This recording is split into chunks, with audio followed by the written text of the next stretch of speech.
Exercise 7.5 differentiation of implicit functions. पहले तो हम ये समझेंगे कि ये इम्प्लिसिट फंक्शंस कौन से होते हैं। जैसे कुछ फंक्शंस हैं, पहले एग्जांपल्स देती हूँ आपको कुछ फंक्शंस की। पहला फंक्शन मैंने ये लिया है y is equal to 2x² plus x, right. Second function लिया है y is equal to 2x sine x. Third function लिया है x² plus y² is equal to 2axy और fourth function x² y plus y² x is equal to a²। अभी अगर हम ध्यान से देखें, ये जो पहले दो फंक्शंस हैं ये किस टाइप के फंक्शंस हैं। y is equal to f of x. y को मैं, जो ये डिपेंडेंट वेरिएबल है, इसको मैं बहुत ही clearly in terms of x लिख सकती हूँ। तो अगर कोई भी फंक्शन ऐसा है जिसमें डिपेंडेंट वेरिएबल है, डिपेंडेंट वेरिएबल मतलब y को अगर आप clearly in terms of x लिख पाओ तो ये होते हैं एक्सप्लिसिट फंक्शंस। एक्सप्लिसिट, ठीक है। तो इम्प्लिसिट इसका उल्टा हुआ। क्या हुआ कि अगर हम डिपेंडेंट वेरिएबल को clearly in terms of x ना लिख पाएं तो that function is called implicit function. तो जैसे यहाँ पे x² plus y² is equal to 2axy, तो यहाँ पे जो y है ना, that is not clearly in terms of x। तो रादर में ये वाले जो इस टाइप के फंक्शंस हैं, इस टाइप के फंक्शंस, इनको मैं ऐसे बोल सकती हूँ, it is of the form f of x y is equal to 0 type के। मतलब ये पूरा फंक्शन जो है ये x और y में है ना, क्योंकि 2axy को अगर मैं इधर राइट लेफ्ट हैंड साइड ले जाऊंगी तो इज इक्वल टू 0 हो जाएगा। तो ये पूरा जो फंक्शन बनेगा लेफ्ट हैंड साइड में, जो एक्सप्रेशन बनेगा वो फंक्शन कैसा बनेगा, x और y दो वेरिएबल्स में बन जाएगा, राइट। तो ऐसे फंक्शंस इम्प्लिसिट फंक्शंस होते हैं जिसमें कि जो y है that is not clearly in the form of x, right, ठीक है। तो इन फंक्शंस को हमें डेरिवेट करना है। अगर एक्सप्लिसिट फंक्शन है उनको डेरिवेट करना तो सीधा है dy बाई डी एक्स, और आपने इसको डेरिवेट कर दिया।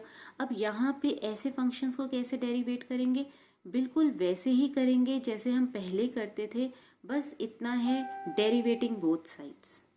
चेन रूल वैसे ही लगेगा, सब कुछ वैसे ही लगेगा, लेकिन यहाँ पे आप क्या बोलोगे, डेरिवेटिंग बोथ साइड्स। जैसे फॉर एग्जांपल एक्सरसाइज का ही क्वेश्चन है 7.5 का, क्वेश्चन नंबर फर्स्ट का एक पार्ट है, x³ plus y³ is equal to 3axy, right. मुझे इसको डेरिवेट करना है। तो डेरिवेट क्या करना है, करना वही है dy बाई डी एक्स ही निकालना है, y को ही डेरिवेट करना है विद रिस्पेक्ट टू x। तो मैं कैसे करूँगी, क्योंकि यहाँ पे मैं y को clearly in terms of x नहीं लिख पा रही हूँ, तो मैं simply derivating both sides with respect to x, ठीक है। तो इसका मतलब क्या हुआ, डेरिवेटिव ऑफ x³ प्लस में इसका भी derivative of y³ is equal to 3a, और 3a तो कांस्टेंट है, ये बाहर आ जाएगा, xy का डेरिवेटिव, ठीक है। x³ का डेरिवेटिव क्या हो जाएगा, 3x²। y³ का डेरिवेटिव क्या हो जाएगा, विद रिस्पेक्ट टू x करना है हमें, तो 3 नीचे उतरेगा, 3y², y की एक पावर कम हो जाएगी तो 3y²। अब चेन रूल लग जाएगा, y को भी डेरिवेट करना पड़ेगा विद रिस्पेक्ट टू x, यानी कि dy बाई डी एक्स। तो y³ कैसे डेरिवेट होगा, 3y² into dy by d x. क्यों, क्योंकि ये x नहीं है ना। तो जैसे हम चेन रूल लेते थे सेम वही है, y³ को इस तरीके से डेरिवेट करेंगे, 3y² into dy by d x, बिल्कुल चेन रूल लग रहा है।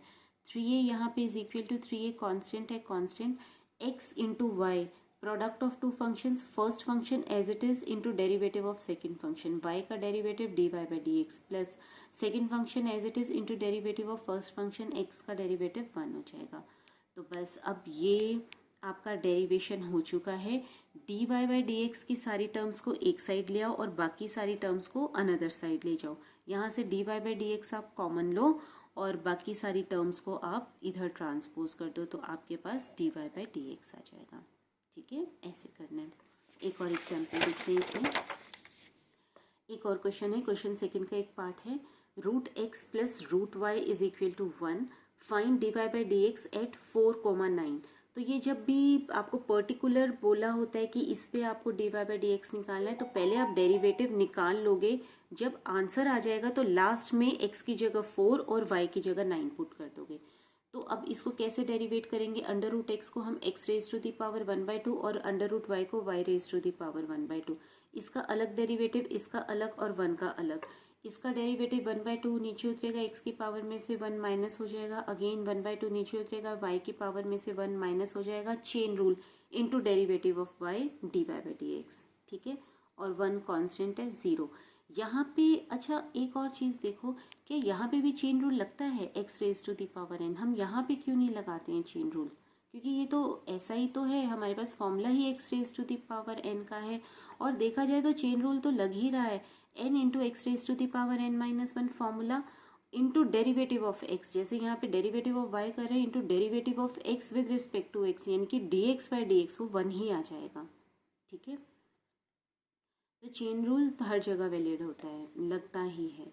तो यहाँ से dy बाई डी एक्स निकाल लेंगे, बाकी सब टर्म्स को इधर ट्रांसपोज कर दो, तो minus under root x by under root y, ये आंसर आ गया।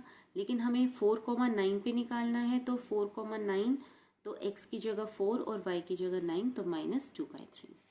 ऐसे ही एक और पार्ट है, x y plus y square is equal to tangent x plus y. तो derivating both sides, derivate it's easy, ठीक है, बहुत इजी है, ये हो जाएगा। अगेन एक और है क्वेश्चन, बाकी ये सारे क्वेश्चंस एज इट इज़ होंगे बिल्कुल ऐसे ही। एक लास्ट में क्वेश्चन है जिसमें ना इनफाइनाइट सीरीज दी हुई है। जैसे क्वेश्चन नंबर 8 का एक पार्ट में करवाती हूँ, y is equal to under root x plus under root x plus under root x plus up to so on and up to infinity, ठीक है। ऐसे क्वेश्चंस को हमने कैसे करना है? ऐसे क्वेश्चंस ना आपके पास 11th क्लास में भी थे, तो मैं एक बार फिर से बताती हूँ। जब ये इनफाइनाइट होता है, इनफाइनाइट का मतलब आप ये मान सकते हो कि कोई ओशन है, ओशन मतलब कोई सी है, समुद्र है। तो अगर हम उसमें से, समुद्र में से या ओशन में से एक ड्रॉप निकाल लेते हैं तो तब भी वो ओशन ही रहेगा, या एक बकेट पानी निकाल लेते हैं तब भी वो ओशन ही रहने वाला है। ओशन में से अगर हम एक बकेट पानी की निकाल लें तो तब भी वो ओशन ही रहने वाला है ना। तो हमने क्या किया, इस ओशन में से ना एक बकेट निकाल लिया। कौन सा? ये वाला पहला, अंडर रूट एक्स, ये पहले वाला। तो बाकी ये भी तो एक, क्योंकि अप टिल इन्फिनिटी है तो ये सारा भी क्या रहा, ओशन ही रहा। तो ये y है, ये पूरा का पूरा जो है ये y है, इसमें से इतना पोर्शन मैंने निकाल लिया, तो ये भी क्या है, ये भी तो y ही रहेगा, क्योंकि वही ओशन ही तो है। तो मैं इसको ऐसे लिख सकती हूँ, y is equal to under root x plus y, ठीक है। तो अब क्या करना है, इसको डेरिवेट करना है हमें। इनफैक्ट ये दिखाना है 2y minus 1 into d y by d x is equal to 1। तो अब इस फंक्शन को ना आपको इस तरीके से मोल्ड करना है कि आपका ये चीज़ आ जाए, ठीक है। तो स्केयरिंग बोथ साइड्स कर दी, तो y square is equal to x plus y हो जाएगा। अब आप इसको डेरिवेट कर दो, डेरिवेट करके ऑटोमेटिकली आ जाएगा, हेंस प्रूव्ड, ठीक है। तो this was all about this exercise. इसको आप कल तक ख़त्म कर दो, ताकि मैं कल फिर नेक्स्ट एक्सरसाइज आपको भेजूँगी, राइट। Okay, bye bye.